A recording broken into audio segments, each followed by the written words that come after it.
Story 1. It was the trust that was broken first. I got jealous and reacted negatively to my achievement. They spread rumors about me. Story 2. When they never actually initiated conversation, and once I stopped, we never spoke again. Also, when they reply to everyone else but you. Story 3. As soon as I stopped initiating conversation and contact, I never heard from them again. They replied to messages but never started them. I traveled to visit them. They never traveled to visit me. They disappeared completely when I needed them most during my divorce and business collapse. Story 4. She is very nice to me when she needs something, but a total jerk when I refuse. She is great company when it is just us and makes fun of me or is mean to me when there are other people around. Story 5. Trying to sleep with my husband. Sadly, both my mother and a friend have tried that. What is wrong with people? Story 6. After living together and letting her slide on rent because she was struggling, I found out not only that she had money the entire time, but she was giving money to people to help them out. This made me reassess our entire friendship and realize I always showed up for her, but very rarely did she show up for me. Story 7. I went to all of my friends' events and gatherings. I planned a gathering 2 months in advance and reminded everyone. I made food, prepared drinks, and organized games to play. No one showed up even though people confirmed they were coming. It was embarrassing and hurtful. I stopped hanging out with all of them. Story 8. My boyfriend at the time suddenly and unexpectedly passed away. I had been friends with this girl for a few years. We often hung out with her and her husband and always had a good time. I let them know about his memorial service, but they were too busy camping to come. It just hurts because if it had been her husband, I would have dropped everything to be there without thinking twice. Story 9. When I realized my pain was their gain. It is a surreal experience to understand and accept that they sought power and control. Hurting others verbally and emotionally was their method. Story 10. When they start avoiding you or canceling plans constantly without any real reason, it hits you that maybe the friendship is not as strong as you thought. Story 11. Snitched on me when I held my tongue about them. I got the last laugh though. On January 4th, 2022, the founder of the group Predator Poachers approached after he sent sexually explicit messages to one of their decoy accounts. He will serve 10 years behind bars after pleading guilty to 1 count of exploitation of a child. Story 12. When I told her I was interested in this guy, she encouraged me to go for him. Then she swooped in and started dating him. This was in college and I had never had a boyfriend, but he and I did like each other. I think it's because in high school, most of her crushes had liked me. Even though I was really introverted and shy, I never felt like I did anything to attract them. I would always hide in the computer room during lunch, and the most interactions I had with the guys she liked were either in class or after school in the pickup zone. This was her way of getting back at me. When they broke up, she told me I could have her leftovers. When I said no thanks, explaining that I was going through a lot and my anxiety was making it hard to even leave the house. She knew my dad was in jail for attempted murder of my stepmom and I was having panic attacks all day, every day. She sent him my way and told him I wanted to date him. Story 13. After 10 years of being best friends, during which she went on vacations with me and my family, we lived together for a while, and she was in my wedding, she was getting married. I was not going to be able to attend due to financial constraints and having no support system to care for my children while I was gone. She said she was not going to send me a wedding invitation because they were expensive and she did not want to waste one. I was okay with that because money is tight. However, she asked for my parents' address so she could send them an invitation, saying, "I know they will not come, but they will send me a big check." At that moment, I realized she had been using me all those years. I ended the call and blocked her on all social media. We have not spoken since. That was 13 years ago. Story 14. When I started noticing subtle jealousy whenever something went well in my life, whether personal or professional, they would feel envious when I succeeded. Story 15. Anytime I said something about my life, they twisted it back into their problems. This was an on and off friendship for years at this point, and I realized it had always been about them and I was a prop to talk at. Story 16. Saying things like, "You are no one's priority. You are no one's family." And, You need to stop going to these doctor appointments. You are never going to be able to see again or drive. You need to face this. Note: I just got a prescription for glasses and I will be able to see well enough to drive again. Story 17. She only ever texted me about her problems. It was never positive. I was like her emotional dumping ground. Story 18. It dawned on me that I was always the one who initiated contact. So I decided to wait and see how long it would take for him to initiate contact if I stopped. He never did. Story 19. They gave backhanded compliments, said things about me that clearly masked their own insecurities, and relied on me to support them during their hardships but never helped me through mine. Story 20.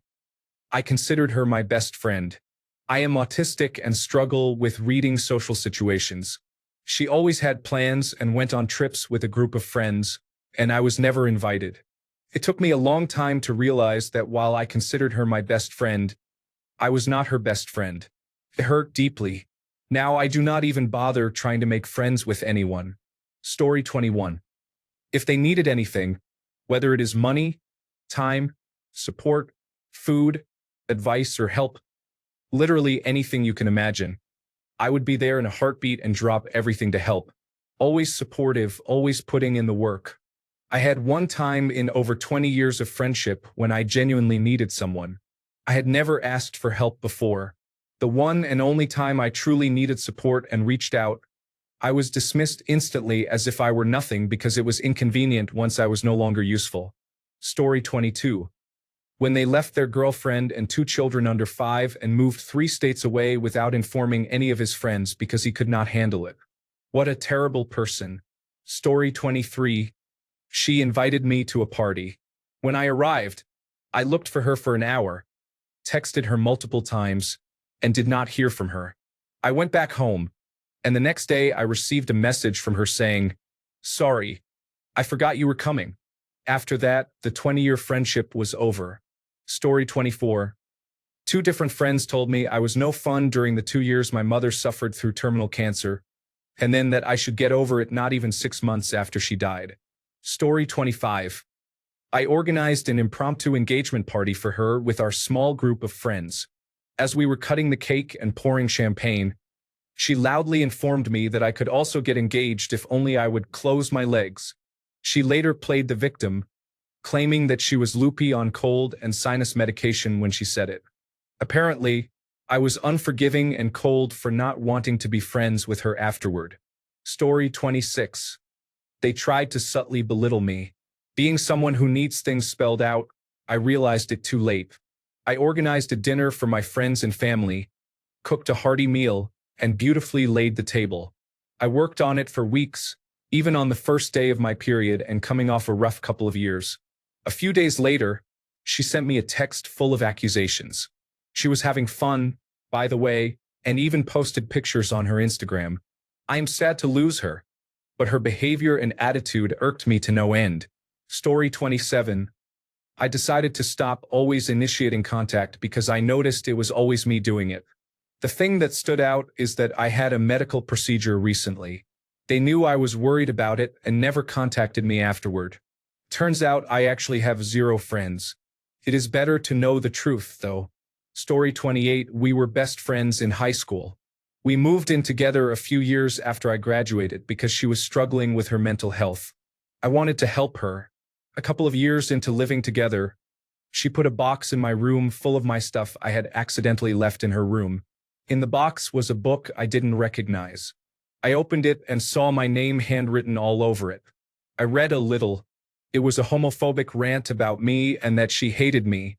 I walked into her room and put the book on her dresser. She just stared at me, wide-eyed. I distanced myself from her, and it made her freak out all the time. Things got very tense after that. We are not friends anymore. She completely spiraled after that. She got addicted to methamphetamine. She lived on the streets.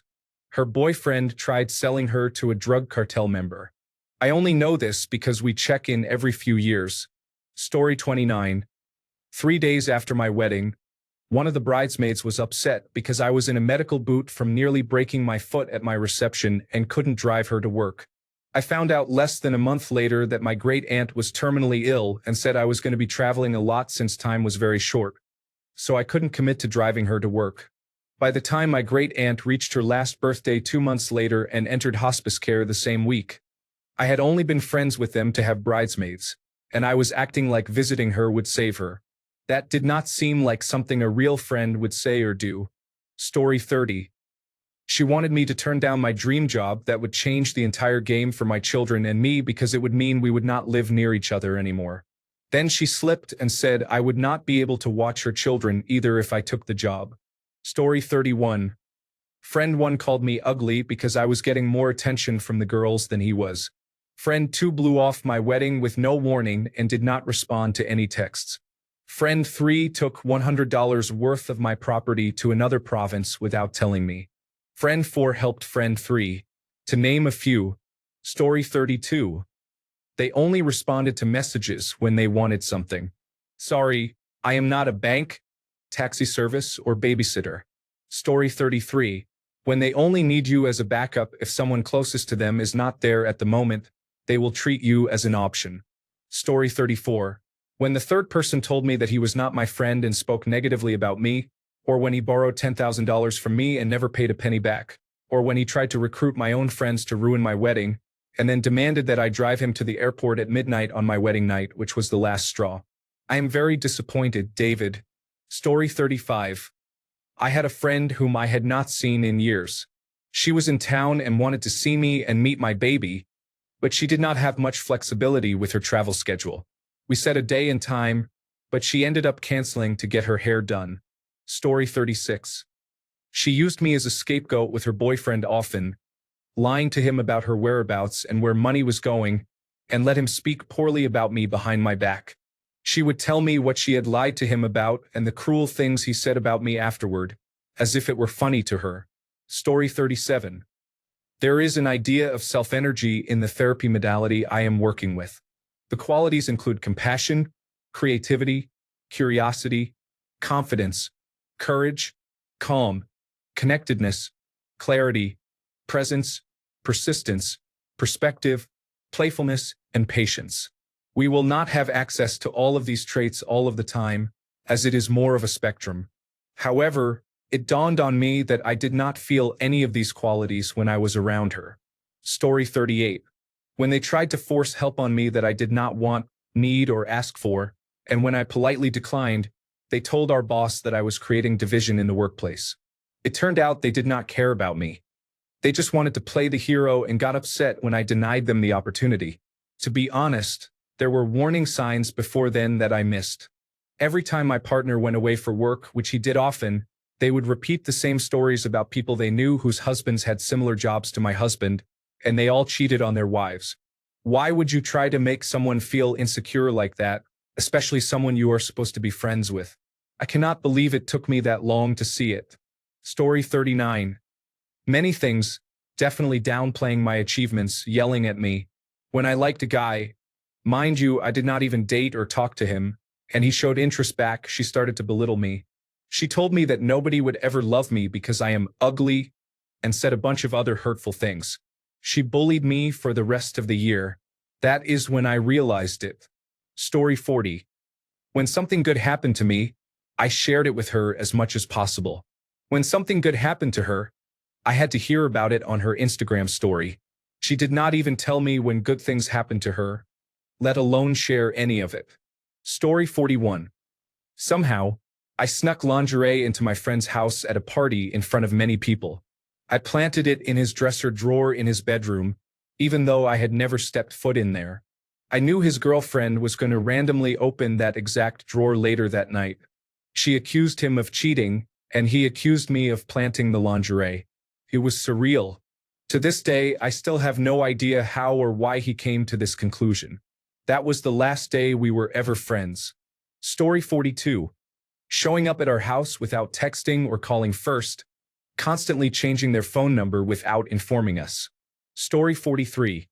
When I spent so much time helping everyone in the friends group organize birthday parties, no one did anything for me.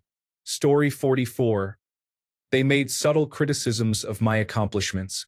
I realized they were projecting their insecurities onto me, but they never wanted me to achieve small successes. Story 45. He cannot tell you anything about me, my life, or my current endeavors. It is all about him and what he needs from me. He messaged and said, "I miss you." I replied, "Yeah, sorry. I'm having a really hard time right now emotionally." He said, "Yeah, me too. I need to talk to you about it." We hung out soon after. He never even asked about me or my hard time. He talked for hours about his dog. That was the last straw. I am done. Story 46. I had been pulling away because she was one of those people who was constantly on her phone and not present. I think she sensed it and insisted we have a dinner date. She proceeded to be on a phone call the entire time, while ordering, food arriving, eating, and paying the bill. She was talking to a married man she was having an affair with. Story 47. She had been fired from her job and was suffering severe back pain. She complained about being broke and too hurt to look for work. I had $100 worth of groceries delivered to her house. The following week, she invited 24 people over for a barbecue to celebrate her daughter's birthday. I guess I paid for the birthday party. Story 48. They are very happy to see me fail and very unhappy to see good things happen to me. They always boast and try to poke at my insecurities. Story 49. They dropped me. I had a group of friends leave me because of a relationship I was in. I thought they were my brothers. I had been best friends with one of them for over a decade, but now I haven't spoken to them in quite some time. I thought it was my fault forever and believed I caused the friendship to end. However, an entire group of guys took me in and gave me people to be friends with.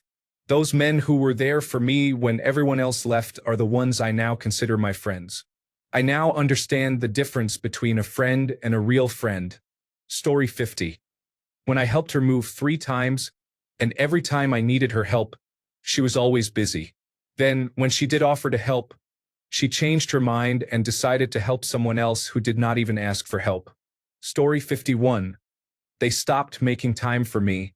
They would only contact me when they needed something and never to check in on me. Story 52. They quit a job I got them due to my recommendation to my old supervisor. They gave no notice and just quit. They didn't tell me until weeks later. They didn't even last 2 months at this job. This was an easy job, low stress, and not an easy company to get into. I had to apologize profusely to my old supervisor.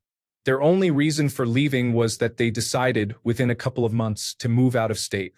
There was no reason why they couldn't at least give some kind of notice before quitting. They left the state and I blocked them entirely. Story 53. Disparagement or defamation directed at me or spread about me are clear signs someone is not my friend or worth knowing. Story 54. We all hang out and have known each other for a long time. However, they have a WhatsApp group without you. I was not aware of it, but one day, randomly, in a conversation, one person mentioned it. After that, I did not feel the same anymore. Story 55. I used to go to an annual get-together with friends from college. At the last one I attended, we made plans for me to host the next gathering. I did all the research and preparation, then emailed everyone potential dates and a place for us all to stay. Nobody replied, not one person. I sent follow-up emails and reached out to people on Discord. Nothing. That's when it dawned on me. We were not all friends. They were friends with each other, but not with me. So I did them one last favor and cut all contact. I haven't heard from any of them since. Story 56. Probably when I realized that seeing their name pop up on my phone filled me with anxiety and dread, because the only time they would ever call me was to lecture me about something I had said or done that she did not like, or to tell me that something in her life was terribly wrong, usually of her own making. People who are non-stop drama but disappear whenever you need support are not your friends. They literally see you as supporting characters in the show of their life, and they do not like it when you have your own challenges. Story 57. When they started talking negatively about how our other friends looked, I absolutely drew the line at that. Story 58. Their entire face and neck turned green, and they looked like they were going to be sick to their stomach when they came over to see my newly purchased condominium. I could not ignore the strange vibes I had been feeling after that. Jealousy clearly shows. Story 59. When they only ever talked about themselves and expected me to always listen to their constant complaints and support them. But as soon as something good happened in my life and I tried to share it, they completely ignored it and went on with their complaints 15 seconds later. That is when I finally realized I was not their friend, just an audience. After that day, I cut all ties with them with zero regrets. Story 60. They chose a grapevine over their own lived experiences and then tried to emotionally manipulate the situation. That was the point I realized they had seriously warped personal judgment skills. Story 61. This is a sad one, and I do not hold any ill will toward them for this. But someone I thought of as a friend for 20 years just passed away. After they passed, I found their Reddit handle and read through all their old posts. They occasionally mentioned me, but only as the partner of their good friend. In some ways, it makes the guilt and grief for falling out of touch easier, but other times it hurts that that is all I was in the grand scheme of things. Story 62. A kid who lived down the street from me, with whom I regularly hung out, broke into my mom's car and stole her first-generation iPod. I tracked him down and proceeded to beat him in front of a family friend's house, and we ended up on his lawn. Unbeknownst to me, there was a funeral in progress at the house for the family friend's mother. The man came running out, upset about what was happening, since he was hosting a funeral for his mother. I apologized profusely and explained that the kid had stolen from my mother. The man nodded and said to take it back to the street, then walked back inside. Story 63. When they told me that 3 former coworkers were making false statements about me, she did not correct them even though she was a witness to the truth. I was asked, "What did you say when they said that?" I replied, "Nothing. I did not want any drama." Story 64. There were many other factors that contributed to this, but this was the last straw. They messaged me to hang out one day. I said I could not because my mother had just started chemotherapy that week and was not feeling well, so I had to stay home and take care of her. They said it was not a problem, but added that too many sad things were happening around me lately, and they did not like that. Story 65. He, my gay friend, brought me to a party with his friends and said, "This is Triple X. Everyone loves her and I really don't know why. Nice introduction. He was amazing and kind when we were alone, but he was mean to me when other people were around. I was never insecure about it and thought it was his issue, but I ended the friendship eventually because he was just a bad person to everyone around him." Story 66. How often I would feel disliked around them. I realized if I cannot tell whether they like me, then why hang out? Story 67. Multiple times, someone I thought I was good friends with has said something like, "I would love to go there, but I do not have anyone to go with," when I had just said I would love to go there. I once suggested to a friend that we could meet at a cafe or something rather than just doing playdates with the kids, and she said, "Why would I want to do that? I have since had therapy and am hopefully choosing better friends." Story 68. When she did not invite me to her wedding but made another friend her witness. The 3 of us have known each other since we were 7. I thought we were best friends. I thought. Story 69. When they did not attend my art gallery opening night, which was very important to me. It was a group exhibition and the first time my art was displayed. They did not come to see my piece at all, even though the exhibition lasted for 4 weeks. Story 70. She said, "You have done nothing with your life." Meanwhile, I had worked with special needs adults and children. She was an accessories buyer for a department store. Story 71. In college, I helped my friend get a good-paying job at my workplace. Then, without any reason, she started speaking negatively about me to my manager behind my back and created conflicts regarding my time off. Another coworker witnessed this behavior, found it odd because she was supposed to be my friend, and informed me about it. Story 72. I provided emotional support for decades. I would take calls from her at work when she was overloaded with anxiety.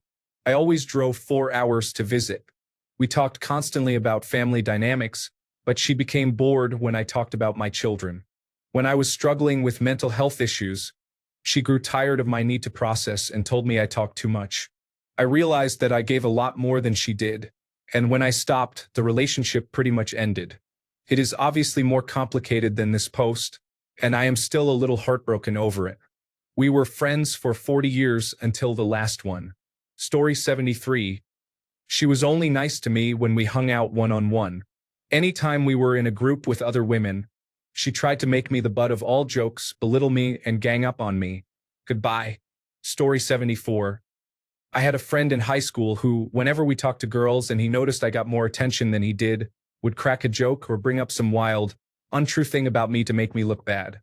It was like he was jealous or something. This continued well into college and a little after. Eventually, I stopped talking to him because how can you claim to be a buddy but then put me down to make yourself look better? Story 75. He spoke badly about everyone we hang out with when we were alone, so he most likely spoke badly about me too when I wasn't around. Story 76. When they kept antagonizing and undermining me, particularly in public. If you find yourself feeling bad whenever you are in someone's company, if you find yourself walking on eggshells because you do not know what is going to set them off, if you find yourself thinking, will the outrages ever stop? And if the offending party is treating you in ways that you find unacceptable and would not reciprocate if the roles were reversed, then they are not really your friend. Story 77. They are an energy vampire who has gotten worse over the years. I should not feel exhausted after seeing them every time. Story 78. It's a boring teen drama, but wow, did it hurt. We were good friends through school and early college. It was a friendship based mostly on proximity because of a small school and a few nerdy shared interests. Around my late teens, I started to notice that every guy I had a crush on and would excitedly mention to her that I had lots in common with. She'd find ways to dissuade me from him and redirect me instead to boring, bland guys who were often into NASCAR, fishing, hunting, and so on, telling me I needed to give all guys a chance and aim more realistically. To be fair, I'm sure they weren't boring to girls who shared their interests, but they weren't my type at all. I was a theater, book, and culture nerd who couldn't wait to get out of our rural area that offered little of what I wanted out of life. I didn't care about deer season or demolition derbies. Initially, I thought she simply didn't get my interests and just had a bad knack for matchmaking.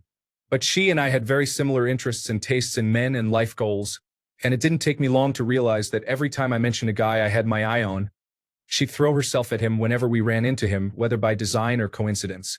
It was a competition for her. I started to notice she was in competition with all girls she knew. Even friends that had boyfriends, their guys were fair game for her. She needed to be the most desirable girl in any room. I'm positive that if I had started dating any of those down-home boys who were nice but not my type, she'd have thrown herself at them just for the ego boost. The final straw was when I mentioned a guy, I'll call him Matthew, in my creative writing class in college. We went to the same college at first. I thought he was wonderful. He and I would eat together sometimes when we ended up in the student union at the same time. We'd talk a bit if we happened to be in the school gym after classes. He was sweet. We'd worked on a volunteer trip together. He was overly polite, a little shy and quiet. I'm an outgoing extrovert, but we really hit it off well. He seemed to genuinely like my chattering and really came out of his shell. He was deeply intelligent, a fellow nerd, and not bad on the eyes, which was a bonus. At one point, I mentioned to her that I was gradually getting to know him and learning that underneath that shy exterior there was a really fascinating person. I wondered if he was developing feelings for me as I had been for him. I subtly pointed him out to her in the halls one day so she'd see who I was talking about. When we stopped to chat with him, she turned on her high-level flirt, tossing her long blonde hair, giggling, and stepping closer to him as she talked. I'm outgoing, but I've never been a flirt, at least not in the stereotypical girly girl way. My modus operandi was generally bringing up film, politics, plays, literature, or the effects of the bubonic plague on medieval Europe. She was used to her method, and it usually worked for her. I always figured if her tactic worked for guys, they weren't the type of guys I'd want anyway. And yet, knife in the heart 2 days later, she asked if she could talk privately with me and, with earnest eyes and an apologetic tone I knew were both manipulative, she said, "I'm so sorry to tell you this, but I really think you should know and I should be the one to tell you myself. Matthew isn't interested in you. He likes me. He turns up everywhere I am now, and he's been flirting hard with me. Don't worry. I'll never go out with him. I wouldn't do that to you. If he asks, and I think he will, I'll turn him down.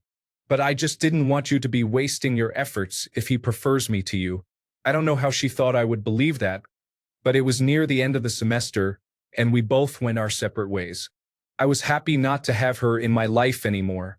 Matthew never did end up asking her out after all. I ended up biting the bullet and confessing I had feelings for him later that summer. He let me know in the most adorably awkward, stammering way possible that he only thought of me as a friend, which was fine, actually. It still hurt less than my friend's smugness. This quick story ended up way longer than I meant for it to, and I probably should have saved this for therapy next week.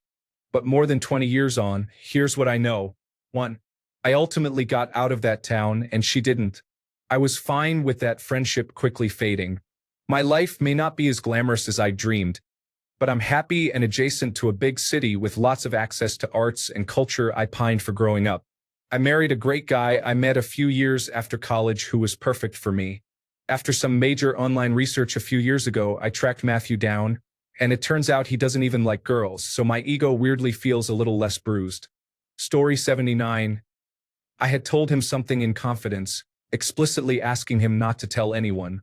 The next day, everyone knew. Story 80.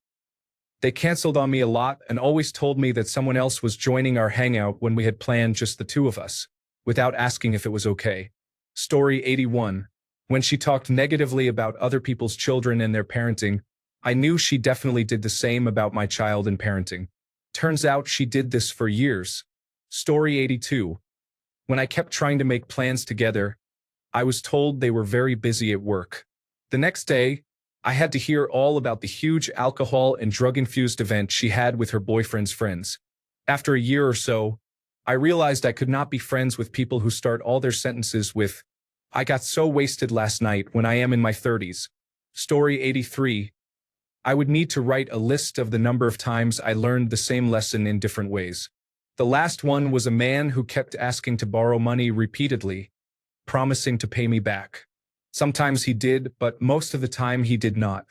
Around the third time in a row of not paying back, I realized that this unemployed person was just using the money on video games and cigarettes. I reached out and tried to help him in other ways, offering to go with him to hand out resumes, to look over his resume, and to help him write it. However, he always refused with some excuse. He was content leeching from those who supported him. So I stopped helping and he stopped reaching out and wanting to hang out. A 20-year friendship ended just like that. Story 84. I wished her a happy birthday and realized the last message between us was from me on her birthday last year. Story 85. She kept failing to make it to plans, but would lead me to believe they were still happening for hours. Then she started doing manipulative things in conversations to get her way. She also began influencing how others treated me. I'm being vague about the details because it still affects my life even after 3 years. I'm sure she would be proud. Long story short, I found out that she had lied extensively to me about herself and what she thought of others. It was mind-blowing. She lied because she saw me as a resource for her career, not as a friend. Finally, I had enough. I had a feeling that something was not genuine in the situation. I started setting boundaries and moved away from the friendship. However, she is more conventionally attractive than me, more charismatic and a brilliant liar, so she almost destroyed my life as punishment.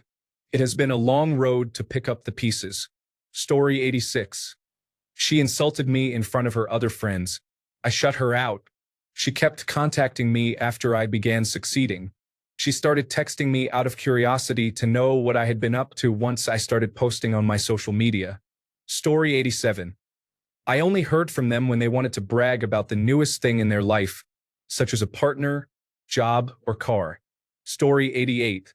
When they gave a 1-star review of a gift I had given them on Amazon, stating that they had thrown it away, knowing I would see it. Okay then. Story 89. They made a group chat without me because they felt bad for talking about hanging out without me being able to come. That was when I decided to cut them off. Story 90. I was best friends with this girl all throughout college. We were roommates for a few years after. She ended up moving to Texas, which is 2 hours behind my time zone, to be with a man she met online. At the time, I was dealing with a recurring bed bug infestation and was at the lowest point of my life. Those little bloodsuckers destroy you emotionally and financially. I realized it was already 7 p.m. and that I had missed calling her for her 30th birthday. No big deal because it was only 5 p.m. in Texas, right? No. I tried to call, but there was no answer. I followed up with a text, and she never replied. The next day, I texted to explain that I was dealing with the exterminator all day, had to call out of work, and hoped she had an amazing 30th birthday. Clearly, that was not good enough. She never responded to my repeated attempts to call in the following days, so I just moved on. Story 91. He moved away and never initiated contact. I drove down to see his new place 8 hours away after they settled in. I would call around every month or two to catch up. He would talk for a bit, then always end the call first. Eventually, he stopped answering calls and texts for some reason. I never got an explanation why. This guy and I were close too. We hung out constantly, game nights. I even helped him get a job, and at the very least, I helped him coordinate his proposal with his girlfriend. I set up his apartment with flowers, lights, and a rose heart on the floor, then left when he texted that he was coming back. We were that close. Story 92.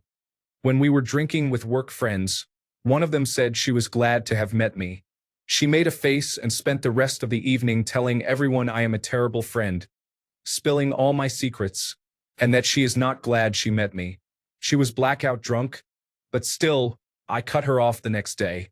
She then cried to mutual friends about how I was her best friend and that I cut her off for no reason. Story 93. They planned a wedding and got upset that I couldn't drive 10 hours both ways on a random weekend to attend their wedding shower during a very busy time at my work. Then they refused to get over it and constantly made passive-aggressive comments about me. Her fiancé sent me a magazine article detailing all of my responsibilities as a bridesmaid. I then visited on a weekend. I was able to get there to talk it out. I said, "I'm not going to let a 25-year friendship go because of a wedding shower." Her response was, "We will see about that." All because of a wedding shower. Her reasoning was, if she was a priority, she would have made it. I attended literally everything else. After that, I slowly examined our relationship, how she had changed and how I had changed. We had become deeply different people, and after how she treated me during her wedding, there was no coming back from it. I haven't talked to her since. Story 94. She was bad-mouthing me to a mutual friend while I was hanging out with her, and the mutual friend defended me and told me. We both ignored her, and she deserved nothing less. Story 95. He talked to me like I was his best friend in the whole world, saying all his other friends were annoying and that I was the one he liked hanging out with the most. He recently graduated from high school and was having a graduation party soon. He said he would love to have me over, even came to my job to invite me, and told me to text him when I got off work and was ready so he could give me his address since I hadn't been to his house in years. I got off work, rushed home, took a quick shower, put on casual clothes, and let him know I was ready. An hour later, I texted him again to remind him in case he forgot. 1 hour turned to 2, then 3, then 4. Finally, at 11 p.m., when I was in bed trying to sleep, he texted back saying, "Sorry." He said he forgot his phone, everyone was gone, and the party was basically over, but he would love to have me over. While I understand he was having fun, the fact that he basically forgot he invited me after inviting me so many times and constantly reaffirming how much I meant to him just reinforced the notion I had that I was just the backup person when his real friends were unavailable. Story 96.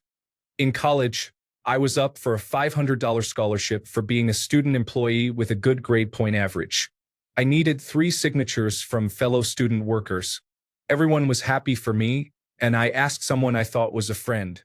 We had all the same classes for 3 years at this point, hung out at work and after work, and I considered him a friend. He first said no when I asked, and I thought he was just kidding. When I asked why not, he said, "What's in it for me?" I still thought he was kidding, and then he said, "Why don't you give me $100 and I will?" I was able to get another coworker to sign, and I got the scholarship. It was really eye-opening. The person just needed to sign his name and wouldn't do it. Story 97. My friend was finishing nursing school when she made a backhanded comment about finally having money and called me poor. The wild part is, back in the day, she could not even afford clothes for a job interview. and I bought her an entire outfit. I genuinely wanted to see her succeed. I never expected her to turn into such a snob. That moment really changed how I view friendships. I still hang out with people, but I no longer bend over backwards to help others the way I used to, especially not for someone like that. Story 98. My former closest friend, who is also my sister-in-law, was someone I had to cut off recently. She gave my husband, who is also her brother, and me a hard time for deciding to get married at a time that worked for us. She had the audacity to make him cry a day before the wedding because we decided on the date without consulting her. She was very selfish. Story 99. This election revealed a friend to be a misogynist, partly racist, and a few other things. He is going through some difficulties, but has been so obsessed with being cool that he became rigid and let go of his earnest self. Amid my anger and disdain for certain aspects of this, I cut things off. He looks at people like me as failures or incapable based on outcome metrics such as job, money, popularity, family, women, cars, and cool activities. I was never about these things and knew it since he met me. We bonded over the concepts of nonconformity as teens and young adults in moments. Things changed, and when you reflect on those changes, you can see if you still fit in. Some friends are for a lifetime, but a lifetime is not eternity. Story 100. When I had coronavirus disease 2019, she got annoyed that I was going to miss her birthday. When another friend contracted coronavirus disease 2019 later, she made her a care package and was fussing all about her. That was the final straw in a long line of selfish and poor behavior. I called her out on it, and we have not spoken since. I deserve better. Story 101. The tradition in my country is that after the wedding, your best man and his family come to your home as guests. This usually happens before or around 6 months after the wedding. My wife and I invited him 3 times after the wedding. He had excuses each time and made no effort to reach out or reschedule. I have not spoken with him in 3 years now. Good riddance. Story 102. They both left me to cry alone while I was having a miscarriage in favor of looking after my fiancé so that he could be emotionally available for me. I reduced my contact with them but regrettably kept them in my wedding party. After the wedding, I found out that at some point after the miscarriage incident, they accused me and tried to convince my fiancé that I was emotionally abusing him because he stopped talking to them as much as they were used to. We were all friends from high school. I no longer speak to them after this traumatic incident, but overall, I feel peace not having them in my life. Story 103. Sends me messages asking how I am. I respond and then ask how they are, inquire about the family, and receive silence. I reach out and ask if they want to have lunch and I will pay, still silence. I stopped giving long detailed replies and just started saying, "I'm good. How are you?" Still silence. I literally do not know what else to do. Story 104. She wanted me to travel to another state for her bachelorette party week and then to another country for a week for the wedding, all at my own expense for travel and board. She would not go 15 minutes out of her way to drop me off after dinner one night and took me back to her house for me to call an Uber home. I called and told her I did not feel our friendship was reciprocated and that I would not attend her events.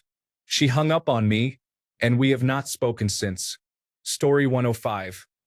Continually shared all the negative experiences they were going through with me, mostly speaking badly about others, but never asked how I was. It became very tiresome. Story 106. Told me I had nothing to be depressed about when I said I was really struggling with feeling down. Kept telling me what my ex was up to when we had just broken up. Story 107. She initiated and planned a get-together with our friend group. A lot of people could not make it, but she and I said we could go. I baked cookies.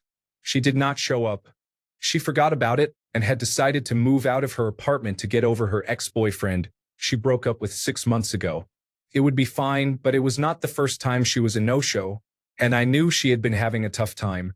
The thing is, I do not live close by, so I traveled 2 hours into town to see her, and then immediately turned around once I got to our hangout spot and traveled 2 hours back home.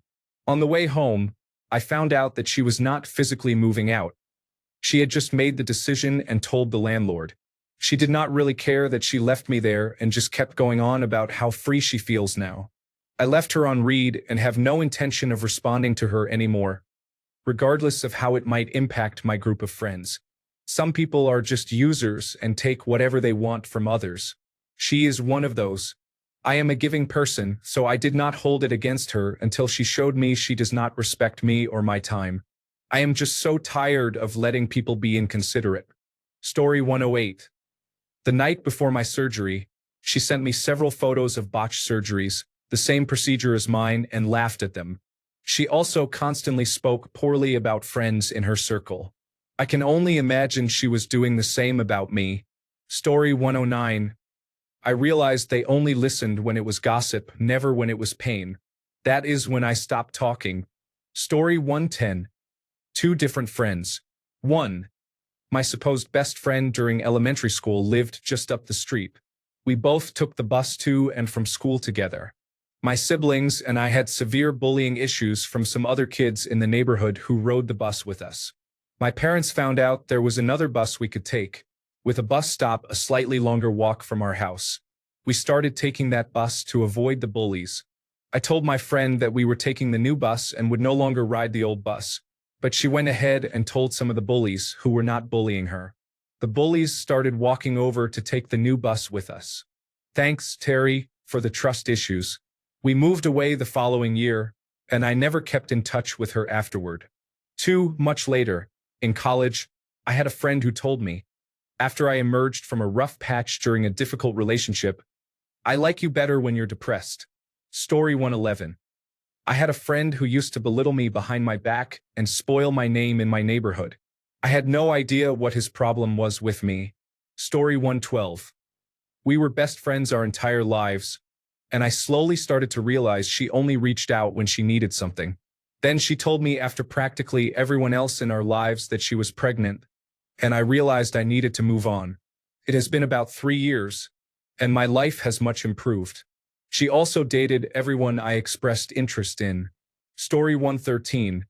When I told her that the reason I was not my usual self for a few days was because my partner had cheated on me, she actually smiled and seemed to enjoy it. She was constantly ranking our lives and comparing our situation with other people she knew. She was very toxic. Thanks a bunch for sticking around till the end of the video. Remember to subscribe, and until next time, stay awesome and goodbye.